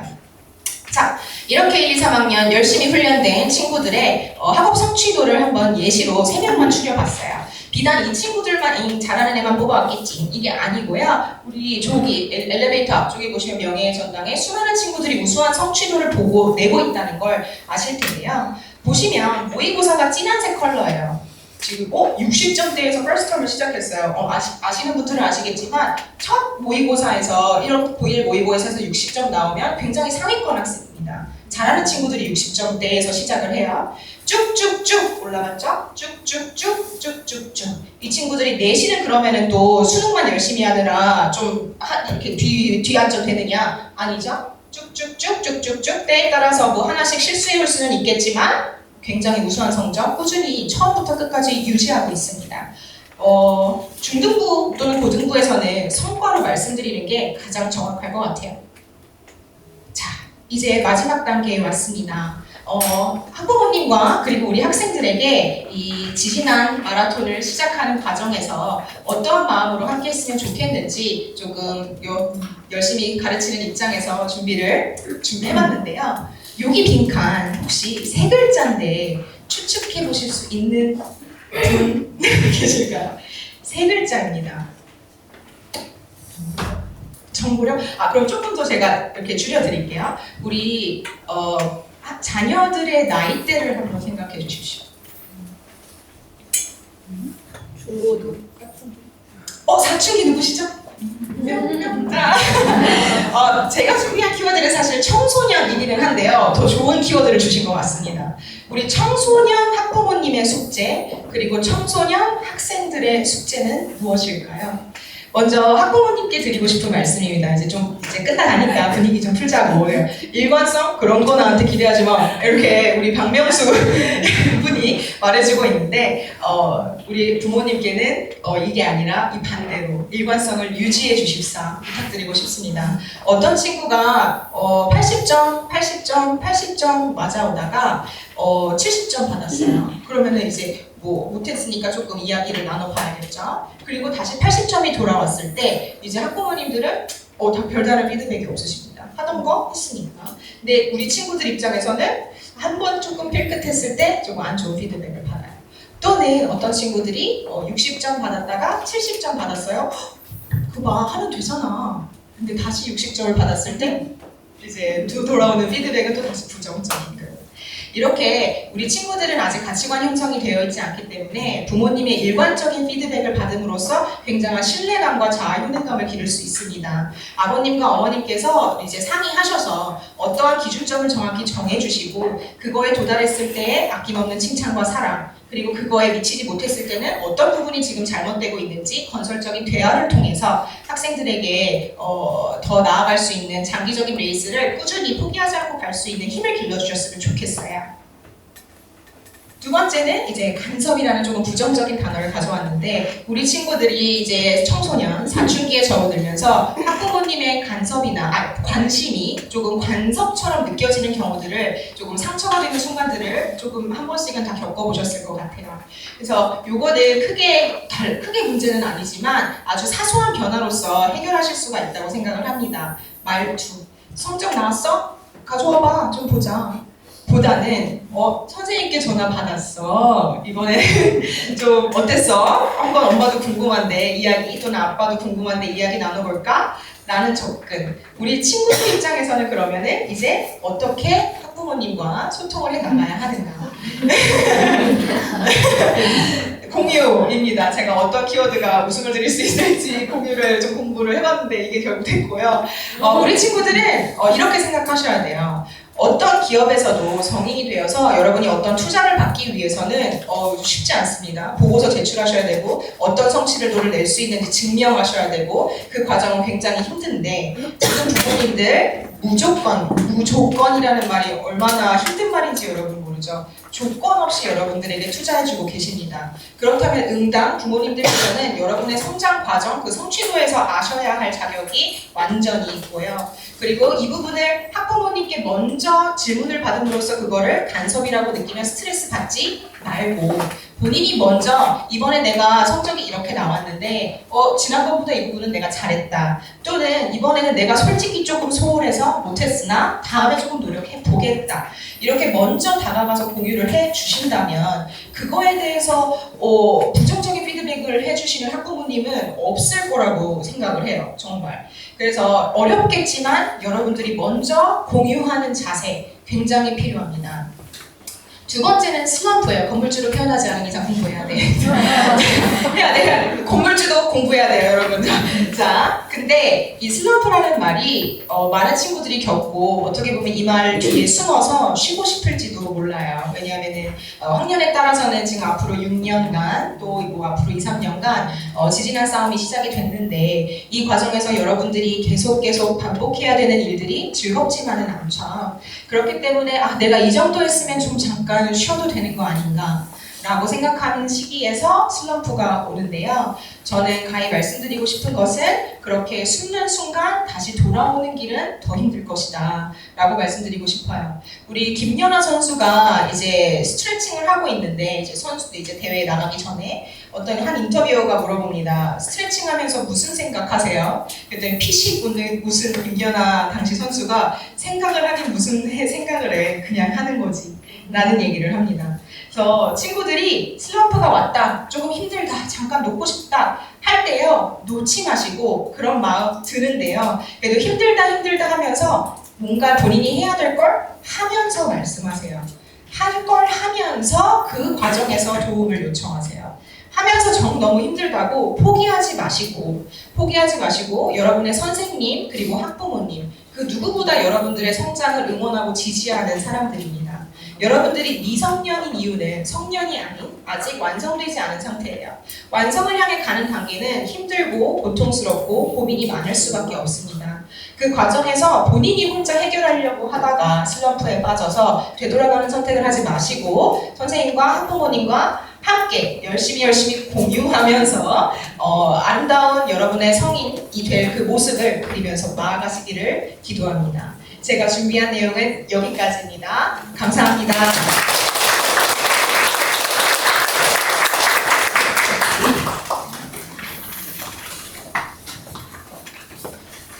네, 정상학원에서 공부하고 있는 우리 친구들의 현재부터 대학에 문을 두드리는 그날까지 책임지고 지도하는 에이스 커리큘럼에 대한 설명 들어보셨는데요. 이제 학부모님들을 위한 시간을 좀 마련하고자 합니다. Q&A가 이제 진행될 텐데 아까 2024 교육 우리 미래 추월 차선을 발표해 주신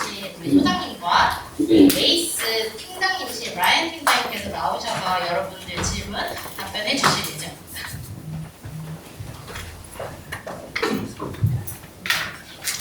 네, 안녕하세요. 소사업길 정상학원 에이스 교수팀장 마현정 반갑습니다. 네, 오늘 여러 가지로 유익한 시간이 되셨으면 하는 바람이 있고요. 저희 부원에서 학생들이 이제 공부하고 학습하고 그리고 이제 영어를 배워 나가면서 혹시 뭐 평소에 이런 부분이 좀 궁금하셨다든지 하는 그런 질문들이 있으시면은 편하게 말씀해 주시면은 그 부분에 대해 응답을 드릴 수 있는 시간을 갖도록 하겠습니다. 혹시 뭐 궁금하시거나 평소에 나는 이게 좀 궁금했다 이런 부분 있으셨다는 학부모님 계실까요? 네. 그리고 지금 체스 반에 수업을 듣고 있는데 네. 체스하고 에이스하고는 뭐 이렇게 연계돼서 간단하던가 이런 거는 전혀 없이 완전 별도의 커리큘럼이에요.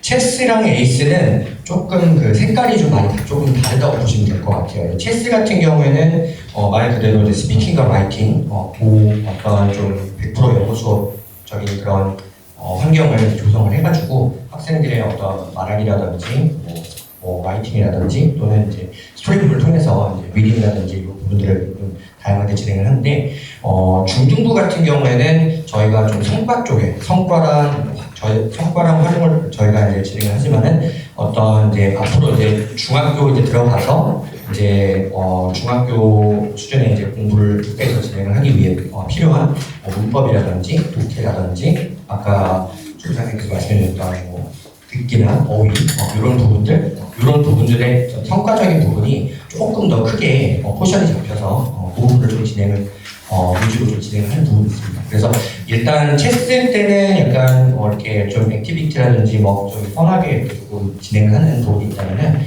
중등에서는 조금 더 성과적인 부분에 맞춰서 학생들이 이제 앞으로 중학교에서 공부하고 더 나아가서 자기적으로 고등학교까지 가는 데 있어서 필요한 스킬들 그런 부분들을 조금 더 중점적으로 다룬다고 보시면 될 것 같습니다. 그러면 에이스에 약간 독과하고 하는 있다라고 하셨는데 그 비율이랑 그 선생님들은 영어로 수업을 하시는지 한국어로? 네, 좋은 질문인데요. 성과랑 활용이 이렇게 나눠져 있고, 사실, 반의 에이스의 어떤 그 특정 레벨이나 이런 부분에 대해서 좀 그런 레벨에 따라서 조금 상이할 수가 있는데, 전반적으로 중등 과정에서는 어찌됐건 장기적으로 봤을 때는 이제 중학교 내신이라든지 아니면 이제 고등학교 들어가서 아까 소장님 말씀해 주신 것처럼 내신이랑 수능 이런 부분을 잡기 위해서는 어쨌든 성과적인 부분이 굉장히 중요하게 잡히는 부분이에요. 그래서 이제 실질적으로는 이제 활용 수업 같은 경우도 이제 진행이 되고 있는데 이제 좀 높은 레벨에서는 이제 어머니 말씀해 주신 것처럼 이제 영어로 진행하는 수업이 진행이 되고 그 다음에 이제 보통 중학교 1학년 학생 같은 경우에는 저희가 이제 작년에 개편된 이제 12월 이제 그때 도입되는 뉴 에이스 과정을 통해서 활용 수업 그 영어로 된 원서 교재를 가지고 진행을 하고 있습니다. 근데 이제 결론부터 말씀드리면은 성과적인 포션이 조금 더 큰 부분이라고 말씀을 드릴 수 있을 것 같습니다. 네. 네. 다른 혹시 궁금하신 질문이나 있으실까요? 네. 없으시면은 네. 소장님. 많이 지루하시죠? 저기 이 팀장님, 네. 저 문 좀 개방해 주시고요. 여기 정말 궁금하신 게 없는가 봐요. 없어요? 네, 오늘 또 토요일인데 이렇게 와주셔서 감사하고요. 감사합니다. 근데 질문할 게 없다고 하니까 네네. 저는 이게 중요하다고 생각을 했고 이제 학종에서 자기관리 부분을 좀 말씀을 해주셨잖아요. 자기관리가 그러니까 학생부 종합전형에서 자기관리를 하기 위해서는 이제 프로젝트에 참여해서 연구하고 활동을 해서 보고서 제출하는 내용이 중요하다고 말씀해 주셨는데 그거를 구체적으로 어떻게 하면 좋을지, 집에서 도와줄 수 있는 방법이 있는지 그게 좀 궁금해요. 어머니께서 말씀 주신 거는 우리가 생기부 관리하기 위해서 집에서 구체적으로 도와줄 수 있는 게 없느냐 이렇게 여쭤보셨어요. 집에서 부모님 도와주시면 그것은 도움이 그렇게 되지 않는다고 저는 판단을 합니다. 특목고는 대입시에서 가장 중요한, 특목고에서 가장 중요한 것은 면접. 그것도 개별 면접이 아니고 공통 면접입니다. 공통 면접은 제가 잠깐 소개를 했겠지만은 수준이 많이 높아졌어요. 예를 들면 하늘고에서는, 인천 하늘고에서는 서울대학교 인문학 수준이다. 믿어지시나요? 포스코에서는 어떻게 나왔느냐 그러면 제가 저번에는 제가 유튜브 설명회 할 때는 잠깐 소개해 드렸는데 어떻게 과학 문제와 국어 문제와 사회 문제가 믹스되어서 아이들이 거기에 대해서 그 내용을 파악해야만 대답할 수 있는 것들이었어요. 그러면 우리가 또 미출 외고에서도 또 달라졌어요. 좀 편안하게 했던 이런 면접이 아이들이 손을 거의 못 댔어요. 그러면 이 공통 면접과 또 생기부 관리하기 위해서 가장 중요한 것은 수업 시간에 충실하고 수업 시간에서 내가 궁금한 내용을 조금 교과와 연계된 심화 활동을 해야 되는데 독서를 하면서 궁금한 걸 유튜브든 인터넷 찾아서 그걸 보고서 최소한 A4 용지에 한 장이라도 그 활동한 내용, 호기심을 해결하기 위해서 이러한 활동을 했다. 그 기재를 해서 선생님이 제출하는 거예요. 이러한 기본이 되는 것은 무엇이냐 그러면 다 같이 외쳐볼까요? 비문학! 시작! 비문학. 비문학이라고 저는 우리가 수 교수부장도 얘기를 했어요. 국어 능력이 좋아야 된다고 하는데 국어 능력을 키우기 위해서는 성적이 아니고요. 저는 이렇게 얘기를 합니다. 돈 안 들어도 됩니다. 논술을 하고 다녀도 조금은 도움은 되지만 크게 도움은 되지 않더라. EBS를 통해서 비문학을 규칙적으로 일주일에 2번, 2시간 꼭 하도록 하자. 그래야 상식이 넓어지고요. 언어 능력이 확장이 된다는 사실. 그것 만들지 않으면 우리가 면접에서 제대로 옳은 답을 할 수가 없다는 거예요. 예를 들면 프로젝트를 수행하기 위해서는 동아리 활동을 해야 되는데 그 동아리 활동에는 지도 강사가 있습니다. 그 분하고 협의해서 하는 게 가장 좋다. 부모님들의 도움은 왜요? 아이들이 면접에서요, 그걸 대학이든 고등학교든 면접 시간에 거기에 대한 질문을 깊게 합니다. 그런데 부모님이 도와주셨으면 외워서 대답을 할 수가 있다? 그거는 다 알아요. 안 된다. 스스로 자기가 연구해서 자기 능력으로 또는 그것을 학업 역량으로 키워내야만 된다. 또 다른 질문 있을까요? 너무 어렵나요? 아주 쉬운 건데. 다른 질문 없을까요? 네, 어머니. 특목고를 가고 싶다고 전부 다 갈 수 있는 건 아니잖아요. 네. 지금까지 이렇게 탐구 보고서를 제출하거나 이럴 때는 학교가 되게 중요할 것 같은데 네. 고등학교를 선택할 때 가장 중점적으로 봐야 될 게 뭐가 있을까요? 첫 번째는 학생들에게 특목고와 일반고를 가기 위해서는 우리 아이가 공동체 생활을 할 수 있는지, 나 위주인지, 나 위주라고 하면 우리 위주로 바뀌어야 된다. 왜냐하면 특목고는 95%가 어떻게 돼요? 기숙사 생활. 우리가 개별 면접을 볼 때 갈등에 대해서 꼭 물어봅니다. 가치관이 서로 다른 아이들에게 가치관을 공유할 수 있고 이해하고 포용할 수 있는 학생인지 아닌지 할 수 있다면 특목고, 거기에다가 조금 가볍게 공부하는 것이 아니라 중학교에서 보게 되면 우리는 이렇게 학교 성적이 중요하다고 생각하는데요. 학교 성적은 누구나 다 봐줄 수 있는 성적이에요. 학원 다니면 우리 선생님 다 만들어 주잖아요. 그런데 어떻게 해야 돼요? 뭐가 중요하다? 심화학습. 깊게 공부를 파고 들어야 된다. 선행을 많이 하는 것보다는 지금 현재 되고 있는 과정들을 깊게 해 주셔야만 됩니다. 저는 그 두 가지가 가장 중요하지 않나 싶어요. 이게 학교 성적이 90점, 평균 우리가 보게 되면 All A라고 하면 잘 하실 줄 알겠죠. 중학교에서는 잘 합니다. 그런데 과거에서는 보통 평균 점수가 95점대, 근데 확정적인 거는 96점 이상을 하자. 수학과 과학은 심화학습을 반드시 하고 사고력과 창의 수학의, 창의 과학의 능력을 갖춰줘야만 우리가 영재나 과거를 갈 수가 있는데, 전체적인 성적보다는 영재나 과거는 하나의 특별한 능력을 갖춰야 된다. 너가 하는 거예요. 그리고 외고를 진학하게 되게 되면 외고는 지금 현재 1학년들은 대학교 1학년 수준의 영어를 공부하게 되는데 외고에서 가장 힘든 거는 수학이 아니고 영어예요. 외고에서는. 국제고는 조금 다릅니다.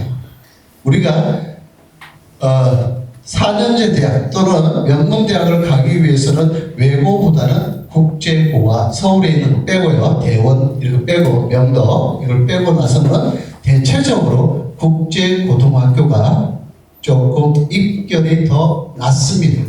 높아요. 국제고는 영어보다는 수학을 잘해야 되고 국어 능력이 뛰어나야 됩니다. 그리고 기본 점수를 우리가 특목고를 가기 위해서 기본 점수가 기본 학과목이 자사고는 국어, 영어, 수학, 과학, 사회 최소한 93점, 3.5 이상은 만들자. 국제고는 영어는 90점만 맞으면 돼요. 국제고나 외고는 영어 점수는 90점, 100점 맞으려고 노력하지 마세요. 딱 93점, 4점만 목표로 하면 90점을 맞게 되잖아요. 그게 기본 자격이 되는데 영어로 판결이 안 나잖아요. 그러면 영어가 동점일 때는 무슨 과목? 국어와 사회. 국어와 사회. 자사고에서 가장 순위가 높은 점수는 또 비율이 가장 높은 것은 높은 배점을 주는 것은 첫 번째는 수학, 두 번째는 국어, 세 번째는 과학. 우리 영어 선생님, 우리 교수부 장관 이게 째려보고 있는데 네 번째가 영어예요. 영어는 90점 다 맞을 수 있다. 90점 맞으면 되니까 그래요. 또 다른 질문 계실까요? 어떤 질문이든? 네. 설명하신 내용이랑 좀 다르긴 한데 개인적인 궁금증인데요. 그러니까 이번에 대입 발표할 때 원래 수능에 서술형을 넣겠다고 했다가 결국에 하지 못했잖아요. 근데 제가 이제 여기저기서 들을 땐 현장에서 서술형이 좀 강화되고 있는 것 같긴 하다. 그러면 저희가 어떻게 좀 대비를 하면 좋을지, 진짜 그렇게 바뀌고 있는지. 네. 그런 부분. 우리 수 부장님께서 우리가 이 지역에 있는 각 학교 영어 시험의 패턴을 얘기를 해 주셨을 거예요. 그러면은 제가 파악하기로는 일신중학교는 수학과 영어에서도 뭐예요? 서술형이 나오고 있습니다. 그리고 수능에서는 우리가 서술형과 논술형을 만들어야 된다고 하지만 우리 정부의 능력과 인적 관리 면에서는 좀 힘들지 않나 이렇게 판단이 됩니다. 그걸 대체하는 게 뭘까요? 각 경기도의 전 고등학교에 우리가 이걸 도입하자 그랬어요. 제가 설명회 할 때 또 이런 얘기를 했어요. 제주도에 있는 표선고, 대구 외고 이런 얘기를 던졌습니다. 그게 뭐였을까요? 서술형을, 논술형을 대체할 수 있는 수업 방식은 뭐예요? 오셨던 분? 다 잊어먹었어요? IB 교육. IB 교육이에요. 표성 제주도에는요, 서귀포에 있는 조그만 학교, 한 학년이 105명이었는데, 그전에는 힘도 못 받았어요. 그런데요, IB 21년도에 IB 교육을 도입하고 나서는요, 105명이 서울에, 전국에 있는 202개의 대학교에 합격을 이뤄냈답니다. 해외에 유학도 보냈다고 합니다. 그리고 대한민국의 탑 대학에 12명을 보냈다고 합니다. 지방 거점 국립대학에 20명 이상을 보냈다고 합니다. 105명. 인터넷 자 한번 메모를 해보실래요? 표선고 그리고 대구 외고 이런 것들이 이러한 지금 현재 서울대든 연대든 고대든 전임 총장님들께서 IB 교육과 발표 수업이 토론식 수업이 이제는 객관화된 우리 학교 교육을 대체할 수 있다고 합니다. 그래서 우리가 수능을 못 믿기 때문에 그 IB 교육을 도입해서 하려고 합니다. 과정 중심. 지필이나 수능은 뭐예요? 과정 중심이 아니고 결과 중심, 객관화된 점수. 그 객관화된 점수는 일관성이 있어야 되고 정당화되어야만 됩니다. 좀 또 답이 되었을까요? 네. 일단은 제가 지금 얘기하는 것 중에 답은 딱 하나라고 얘기했어요. 이런 모든 것의 기본이 되는 것은 뭐라고요? 다 같이 외쳤잖아요. 뭐라고요? 뭐라고요? 다 같이요. 한번 꼭 기억하셔야 돼요, 어머님들, 학생들. 뭐라고요? 비문학. 비문학을 통해서 우리가 영어에서도 보게 되면 문맥과 문맥과의 관계, 단락 속에서 읽었을 때 우리가 문장을 읽었을 때 키워드를 찾았어요. 키워드 2개, 3개 갖고 뭘 만들 수 있어야 돼요? 문장을 만들어낼 수 있는 힘이 있어야 된다는 뜻입니다. 네, 또 다른 질문이 있을까요? 없어요? 없으면 문 개방해 주시고요. 네, 어머님들 오늘 이렇게 찾아주셔서 감사합니다. 그리고 개인적으로 이런 것들이 궁금하시다면 전화해서 저하고 1시간 동안 이렇게 얘기도 나눌 수가 있습니다. 네, 수고하셨습니다. 가시기 전에 제가 안내 말씀 2가지만 드리려고 하는데요. 일단 첫 번째는 오늘 참석해주신 어머님들께서 카톡 채널 정상원 소속길 번호 찾아주셔가지고 친구 추가해주시고 이제 학생명, 어떤 학교 다니는지, 몇 학년인지, 그리고 오늘 설명회 참석한 여부, 설명회 참석이라고 멘트를 보내주시면 저희가 1만원 수강료 할인권을 이제 보내드릴 거예요. 그리고 이미 친구 추가가 되어 있더라도 그 멘트를 써서 보내주시면 저희가 순서적으로 보내드릴 예정입니다. 그래서 그거 한번 해주시고요. 두 번째로는 저희가 저기 뒤에 있는 이 강의실에 아이들 교재, 아까 보여드렸던 그 교재 라인 이렇게 세팅이 되어 있어요. 그래서 혹시 교재 내용이 조금 더 궁금하신 경우에는 저기 한번 들러주시면 감사할 것 같습니다. 네, 저쪽에 교재 한번 보시고 편안하게 보시면 되겠습니다. 다음에 또 뵙도록 하겠습니다.